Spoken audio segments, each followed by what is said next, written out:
வந்து பாருங்க, இந்த அத்தியாயத்தை பற்றி கொஞ்சம் லேசாக நாங்கள் பார்த்துக்குவோம். சூரத்துல் பக்கராவை பற்றி நாங்கள் மிச்சம் லேசாக பார்த்துக்குவோம். வந்து பாருங்க, இது 286 வசனம் இல்லையா? உங்கள் எல்லாருக்கும் தெரிஞ்ச படி கிட்டத்தட்ட இது 2.5 ஜுசு இல்லையா? 2.5 ஜுசு. அதாவது உங்களுக்கு தெரியும், கூலுன்னு தொடங்குற நேரம் ஒரு ஜுசு முடிஞ்சு, 2வது ஜுசு ஆரம்பிக்கும். திரும்ப தில்கர் ருசுல் ஒன்று வரும்போது 3வது ஜுசு ஆரம்பிக்கும். எல்லாருக்கும் தெரிந்தான தில்கர் ருசு 3வது ஜுசு. அப்போ ஆனால் அந்த 3வது ஜுசு முடிகிறதுக்கு முந்தி சூரத்துல் பக்கரா முடிஞ்சிருது இல்லையா? எனவே இந்த கிட்டத்தட்ட 2.5 ஜுசு, அதை விட கொஞ்சம் கூட. அப்போ 2.5 ஜுசு 286 வசனம். உங்களுக்கு தெரியும், சூரத்துல் பக்கரா நீண்ட ஆயத்துக்களை கொண்டது. அதிகமாக சில சின்ன ஆயத்துகள் இருக்குது, ஆனால் அதிகமான இடங்களில் நீண்ட ஆயத்தை கொண்டது. சரியா? இதை விட பெரிய சூறா குரானில் இல்லை. இதுதான் ஆக பெரிய சூறான்னு சொல்லி எங்களுக்கு தெரியும். அப்போ எனவே இது என்ன எங்களுக்கு விளங்குதுண்டா, இந்த சூறாவை நீங்கள் தனியாக எடுத்து பார்த்தா இது ஒரு சின்ன புத்தகம். இது ஒரு சின்ன புத்தகம் சொல்லலாம். ஒரு அத்தியாயம் இருந்தாலும், ஒரு அத்தியாயம் என்றாலும் அது ஒரு சின்ன ஒரு புத்தகம். தனியாக எடுத்து நீங்கள் மொழிபெயர்ப்பு மட்டும், நான் சொல்லலை, விளக்கத்தை சொல்லலை, மொழிபெயர்ப்பு மட்டும் எடுத்து வேறையாக பார்த்தீங்கன்னா ஒரு சின்ன ஒரு புத்தகம் ஒன்று. அத்தியாயம் ஆனால் ஒரு சின்ன புத்தகம் இல்லையா? இப்படி சில சூறாக்கள் குரான் இருக்குது. இந்த சூறா மட்டுமல்ல, இன்னும் 1-2 சூறாக்களும் இப்படி இருக்குது. இப்போ நான் இதில் என்ன சொல்ல வரேன்னு வாங்களே. இப்போ இதில் என்ன இருக்குன்ற சூரத்துல் பக்கராவை நாங்கள் ஃபுல்லாக ஓதி பார்த்தா என்ன இருக்குன்றா, முழு இஸ்லாத்தையும் படித்த மாதிரி, இஸ்லாத்தை முழுக்க படித்த மாதிரி தான் அந்த சூறா இருக்கு. எடுத்து நாங்கள் பார்த்தா ஒன்றும் நம்பிக்கை போகுது. நான் இப்போ ஆயத்தில் மோதி காட்ட விரும்பல, தூரத்துக்கு போயிடுது. நம்பிக்கை போகுது அது. 2வது, இந்த சட்டங்களோடு சம்பந்தப்பட்ட பெரிய ஒரு பகுதி. இப்போ சட்டங்கள் நாங்கள் உதாரணத்துக்கு எடுத்துக்கிட்டா, வணக்க வழிபாடுகளோடு சம்பந்தப்பட்ட சட்டங்கள், இந்த வணக்க வழிபாடுகள், இந்த இலக்குகள், நோக்கங்கள் எல்லாம் சேர்த்து வழங்கப்படுத்தின எல்லா வணக்க வழிபாடுமே, நோம்பும் இருக்குது, ஹஜ்ஜியும் இருக்குது, ஜக்காத்தும் இருக்குது, தொழுகையும் இருக்குது. 4மே இருக்குது. எடுத்து பார்த்தீங்கன்னா 4மே. திரும்ப குடும்ப வாழ்க்கை, இது சம்பந்தமாகவும் ஒரு நீண்ட பகுதி ஒன்று, பெரிய ஒரு பகுதி ஒன்று இருக்குது. ஏனைய சூறாக்களை விட அதிகமாக, ஏனைய சூறாக்களை விட கூடுதலாக இருக்கு. திரும்ப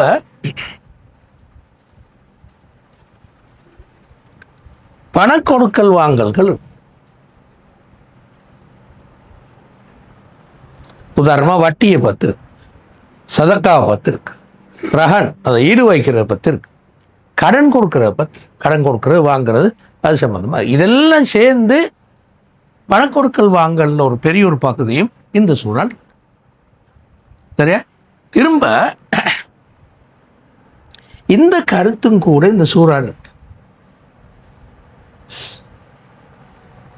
உலகத்தில் மனித வாழ்க்கைக்கு பொருள், மனிதண்ட பணி என்றது உலக வாழ்க்கையில், அதுவும் இந்த சூழல் இருக்குதா? இருக்குதே. மனிதண்ட பணி, இந்த கருத்தை குரான் சொல்லிக்கிற கூட சொல்லியிருக்கிற இடம் இதுதான். ஹிலாஃபத்துல் அர்த், பூமியில் பிரதிநிதியாக இருக்கிறது தான் மனிதண்ட பணி. இந்த சூறா சொல், இது கால ரப்புக்களில் மலாய்க்கத்து இன்னி ஜாயிலும் ஃபில் அர்தி ஹலீஃபா என்று சூரத்து 30வது வசனத்தில் வரும் இல்லை? இந்த சூறாட 30வது வசனம். ஒரு நீண்ட ஒரு பாதி, ஒரு சின்ன பாதி அல்ல, ஒரு பெரிய ஒரு பாதி. அப்படி இப்படி இந்த பகுதி எல்லாம் சேர்ந்த ஒரு சின்ன புத்தகம்தான் உண்மையில் இந்த சூறா. எனவே இந்த சூறா ஒரு ஆள் கவனமாக ஈடுபாட்டோட வாக்கி முடித்தால் இஸ்லாத்தையும் படித்து முடிச்ச மாதிரி. திரும்ப உங்களுக்கு சொல்ல தேவையில்ல, மர்ம வாழ்க்கையும் இருக்குது. நம்பிக்கைன்னு சொன்னதுலேருந்து அது உங்களுக்கு வழங்கும். மர்ம வாழ்க்கைக்கு நபிமார்களை பற்றி இருக்குது, வேதத்தை பற்றி இருக்குது, இப்படி அந்த நம்பிக்கையோடு சம்மந்தப்பட்ட எல்லா பாதையும் இல்லை இருக்குது. தௌஹீத் இருக்குது, இந்த எல்லா பாதையும் சேர்ந்து தான் இல்லை இருக்குது. எனவே இந்த சூறா ஃபுல்லாக மிச்சம் ஈடுபாட்டோட கவனமாக படித்து முடித்தா இஸ்லாத்தையும் படித்து முடித்த மாதிரி.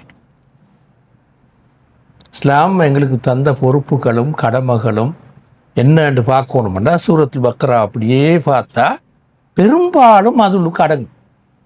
ஆங்காங்கே கொஞ்சம் கொஞ்சம் தவறி வேறு சூறாக்கள் வந்திருந்தாலும் பெரும்பாலும் இதுளுக்கு அடங்கும். என்னத்த வாரிசுரிமை சட்டம் உதாரணமாக சூரத்து நிசால் இருக்குது. ஆனால் ஒரு துண்டு இதில் இருக்குது. இந்த சூறா 180 வசனம், இங்கே இந்த பக்கராவில் 180 வசனத்தை பார்த்தா வாரிசுரிமை சம்பந்தமாக ஒரு விளக்கம் ஒன்று இருக்குது. பார்த்தீங்கன்னா ஞாபகம் இருந்தால் அவங்களுக்கு விளக்கம். சூரத்தில் நிசால அந்த எத்தீம்களை பற்றி இருக்கு. இந்த சூறாலையும் எத்தீமை பட்டிருக்கு, அனாதை சம்பந்தமாக இருக்கு. சரியா? அப்போ எனவே அதனால் நாங்கள் இங்கே சொல்கிறோம் சூரத்துல் பக்கரா தூரத்துக்கு இந்த பகுதி எல்லாம் வழங்கப்படுது. இப்போ ஜக்காத்தை பற்றியும் இந்த சூறாவில் ஒரு ஒரு ஒரு பகுதி இருக்குது, ஒரு 7-8 வசனங்கள் அப்படியே இருக்குது. அப்போ எனவே இந்த சூறாவை நாங்கள் சொல்லுவோம் இஸ்லாத்தை பற்றி ஒரு தெளிவான விளக்கம் தான், ஒரு சின்ன புத்தகம் தான் இந்த சூறா, ஒரு சின்ன நூல் தான் இந்த சூறா அத்தியாயம் என்று நாங்கள் சொல்லுவோம். இப்போ இந்த சூறாவுக்கு நாங்கள் இந்த பின்னணியில் இந்த சூறாவுக்கு நாங்கள் ஒரு தலைப்பு சொன்னால் இப்படி சொல்லலாம். இதுதான் இந்த சூறான தலைப்பு. உண்மை இறை தூதும் மனிதன். சரிதானா? இறை தூதும் மனிதன் ஏன் தெரியுமா? மனுஷன் இந்த சூறா 4 பிரிவா சொல். ஒன்று தூதை ஏற்றுக்கொண்டாக்கு, ஒன்று தூதை அங்கீகரித்து ஏற்றுக்கொண்டு அதை நம்பி அதன் வழி நடந்து அதை சுமந்து போகிறவங்க. இது ஒரு குரு. இந்த சூறாலே தொடங்கும் போது அதுதான் இல்லையா, ஹுதன் லில் முத்தகீன் என்று அந்த குரூப்பை சொல்லும். 2 நிராகரிப்பவர்கள், இந்த தூதை ஏற்றுக்கொள்ளாமல் அதுக்கு எதிராக நின்று வேலை செய்கிறாங்க. இன்னல்லதீன கஃபரு ஸவாஉன் அலைஹிம் அந்த அர்த்தம் சொல்லி அந்த போது திரும்ப 3வது நயவஞ்சகத்தனமாக நடந்து கொள்வோர். இந்த தூதை பொறுத்தவரையில் நயவஞ்சகத்தனமாக நடந்து கொள்வோம். முன்னு கொண்ட காட்டி உள்ளுக்கு இன்னொரு வேலையை செய்கிறாங்க. உண்மையாக நம்பிக்கை இல்லை, ஆனால் நம்பிக்கையாளர்கள் மாதிரி சில லாபங்களின் காரணமாக சில லாபத்துக்காக வேண்டி செய்கிறோம். ஒமினன் நாசி மைய கூலு ஆமன்னா பில்லாஹி வல் யௌமில் ஆஹிர் ஒமாஹும் பிமுமினீன் என்று இந்த சூறால கொஞ்சம் பின்னுக்கு வரும். சரி, அப்போ எனவே 3வது நிலைப்பாடாது இந்த தூதப்படுத்து வர்ற 3வது நிலைப்பாடுண்டா நயவஞ்சகத்தனமாக நடந்து கொள்ளுதல். 3. 4வது யார்? யூதர்கள். 4வது மனிதர்கள் யாருண்டா? யூதர்கள். அப்போ குர்ஆன் தனியே எடுத்து சொல்லும். அவங்க இதுலுக்கு அடங்குவாங்க தான். அவங்க ஒன்று குஃபுரில் அடங்குவாங்க, சில நேரங்களில் மூமின் ஆயிப்பாங்க, சில நேரங்களில் முனாஃபிக்காக இருப்பாங்க. ஆனாலும் அது தனி பிரிவாக குர்ஆன் எடுத்து நீண்ட தூரத்துக்கு கிட்டத்தட்ட 100 ஆயத்துகள் 100 ஆயத்துகள் கிட்டத்தட்ட கொஞ்சம் குறையாத விட, ஆனால் 100 ஆயத்துகள் யூதர்களை பற்றியே இருக்கு. சரியா? 40 வசனத்தில் ஸ்டார்ட் பண்ணு, நீங்கள் எடுத்து பாருங்க. 40 வசனத்தில் யூதர்களை பற்றி ஸ்டார்ட் பண்ணு. 143 நினைக்கிறேன், சரியா ஞாபகம் இல்லை, ஆயத்தில் போய் முடி கடைசி. அவ்வளவு தூரத்துக்கு யூதர்களை பற்றி போகுது. எனவே 4வது நிலைப்பாடு என்னென்றா, இந்த தூதை பொறுத்தவரையில் ஏற்கனவே இறை தூது கிடைக்கப்பட்டவர்கள் இந்த தூதுவை பொறுத்தவரையில் என்ன நிலைப்பாட்டுகள் எடுத்தார்கள் என்றது 4வது குரூப். அவங்களத்தான் கூட விளங்கப்படுத்தி. இப்போ நிராகரித்து அதுக்கு எதிராக நிற்கிறவங்களை பற்றி 2 வசனங்கள் இதை விட முடிச்சுட்டு இருக்கிறான். முனாஃபிக்களை கொஞ்சம் தூரம் சொல்லி ஒரு 10-15 வசனங்கள் சொல்லிட்டு, ஆனால் யூதர்களை நீண்ட தூரத்துக்கு சொல்கிறோம் என்று நாங்கள் பார்க்கோம். அப்போ எனவே இறை தூதும் மனிதனும் தான், அல்லது இன்னும் கொஞ்சம் தெளிவாக சொன்னால் இறை தூதும் மனிதர்களது நிலைப்பாடுகள் அப்படி சொல்கிறேன். என்ன நிலைப்பாட்டு எடுத்தாங்க அப்படி சொல்கிறேன்.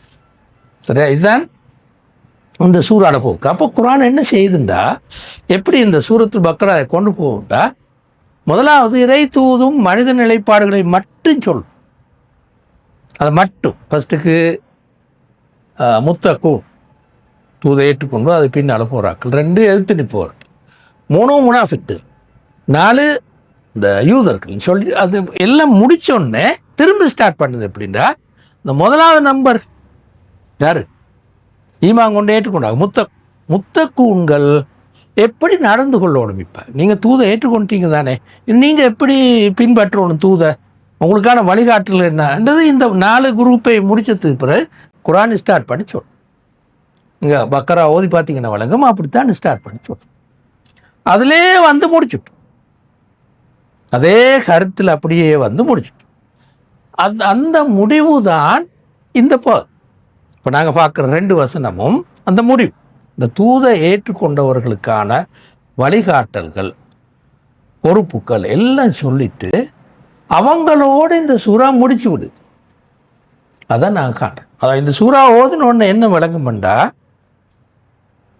இந்த உங்களுக்கு முன்னால் இந்த 3 வகையான ஆட்களும் மீக்கிறாங்க. காபிர்கள் இருக்கிறாங்க, முனாஃபிக்கள் இருக்கிறாங்க, யூதர்கள் இருக்கிறாங்க.